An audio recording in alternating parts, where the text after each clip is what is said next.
সেখানে থানার সামনে কিভাবে আক্রমণ করে, থানার সিসিটিভি ক্যামেরার সামনে কিভাবে তৃণমূলের গুন্ডা মস্তান বাহিনী তারা একাধিকবার, এর আগে আমরা দেখেছি প্রেস মিডিয়াকে আক্রমণ করেছে যে ব্যক্তি সেই আহসান মোল্লা, আজকেও সে একইভাবে প্রার্থীদের উপর হামলা চালিয়েছে, তাদেরকে রক্তাক্ত করে আহত করেছে। কি করে চলছে এটা? ক্যালকাটা পুলিশ তাদের নিজের যে গরিমা সেটা কোথায় গেল? আজকে থানার সামনে ধরে এইভাবে আক্রমণ করছে। হয়ে গেল যে ভোটের লড়াইয়ে তারা জিততে পারবে না, যার কারণে হার হালাতে নমিনেশন কিভাবে বন্ধ করা যায় তার কালকের থেকে তারা প্রচেষ্টা চালিয়েছে।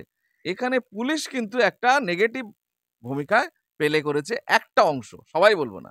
যারা আমাদেরকে কালকে রিকোয়েস্ট করেছিল, অনুরোধ করেছিল যে আপনারা জমায়েত করবেন না দয়া করে, তাহলে আমরা কন্ট্রোল করতে পারবো না, আপনারা নমিনেশন যারা দেবে খালি তাদেরকে পাঠান, আমরা নমিনেশন করিয়ে দেবো, আমরা দায়িত্ব নিচ্ছি। এই আশ্বাস যে পুলিশের পক্ষ থেকে দেওয়া হয়েছিল, তারা এখন আমরা দেখছি যে শাসক দলের সঙ্গে তারা ইনভলভ আছে, তারা ভিতর থেকে শাসক দলের সঙ্গে যুক্ত হয়ে আমাদেরকে নিরস্ত্র রেখে আমাদেরকে জমায়েতকে বন্ধ করে দেয়, বাধ্য করিয়ে তারা ওয়ান সাইড গেম করিয়ে দিল। এর থেকে প্রমাণিত শাসক দল এবং প্রশাসনের একটা অংশ যুক্ত হয়ে এই কাজ করেছে। তবে প্রশাসন যাই করুক, এখানে শাসক দলের সব থেকে বড় যে ব্যর্থতা, যে একটা স্কুল ভোটের নমিনেশন সেটা আটকানোর জন্য এত হিউজ পরিমাণ লোক জমায়েত করে এবং স্কুল ক্যাম্পাসের ভিতরে আজকে জনসভা করে মানে আটকানোর যে চেষ্টা, আমরা তো এই হেডমাস্টারের বিরুদ্ধে কমপ্লেন করব, মাদ্রাসা বোর্ডে করব এবং কোর্টেও করব।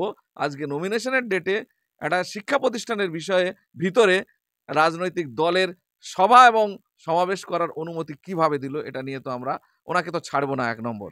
আর এই নমিনেশনে যেভাবে বাধা দেওয়া হয়েছে, এটা আমরা তো কোর্ট কাচারি করব এবং যারা করেছে তাদের বিরুদ্ধে কমপ্লেন করব এবং এই মাদ্রাসা বোর্ডের বিরুদ্ধে আমরা কমপ্লেন করব, যারা এই প্রকৃত পরিবেশ তৈরি করতে পারেনি নমিনেশন দেওয়ার জন্য।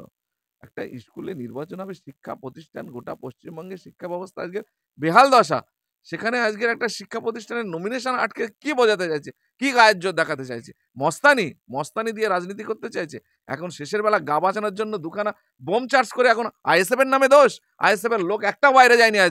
আজকে পুলিশের সঙ্গে আমরা যেভাবে কমিটমেন্ট করেছিলাম যে আমাদের নেতা নেতৃত্ব কর্মীরা কেউ বাইরে থাকবে না, কেউ যাবে না, আমাদের প্রার্থী এবং তার সমর্থক এবং প্রস্তাবকরা তারা যাবে, তাদের নমিনেশন আপনারা করিয়ে সুযোগ সুবিধা করে দেবেন, সেটার থেকেও তারা আজকে ব্যর্থ হয়েছে। সুতরাং এই প্রশাসনের সঙ্গে সঙ্গে এই যে ব্যবস্থা চলছে, এই ব্যবস্থার বিরুদ্ধে আমরা যতদূর যেতে হয় যাব এবং খুব তাড়াতাড়ি আমরা প্রতিবাদ সভা ভাঙড়ের বুকে খুব তাড়াতাড়ি আমরা করব এবং আমাদের প্রিয় নেতা নওশাদ সিদ্দিকীর সঙ্গে আমরা কথা বলছি, আমরা খুব তাড়াতাড়ি ডেট ঘোষণা করে ভাঙড়ের বুকে এই ন্যাক্কারজনক জঘন্য অপরাধের বিরুদ্ধে আমরা প্রতিবাদ সভাও সংগঠিত করব। আমি তো বললাম প্রশাসন আমাদের কালকে অনুরোধ করেছে যে আপনারা জমায়েত করবেন না, আমরা দায়িত্ব নিচ্ছি, আপনাদের নমিনেশন হওয়ানোর জন্য আমরা সব রকম ব্যবস্থা করব। সেখানে থানার সামনে কিভাবে আক্রমণ করে, থানার সিসিটিভি ক্যামেরার সামনে কিভাবে তৃণমূলের গুন্ডা মস্তান বাহিনী তারা একাধিকবার, এর আগে আমরা দেখেছি প্রেস মিডিয়াকে আক্রমণ করেছে যে ব্যক্তি সেই আহসান মোল্লা, আজকেও সে একইভাবে প্রার্থীদের উপর হামলা চালিয়েছে, তাদেরকে রক্তাক্ত করে আহত করেছে। কি করে চলছে এটা? ক্যালকাটা পুলিশ তাদের নিজের যে গরিমা সেটা কোথায় গেল?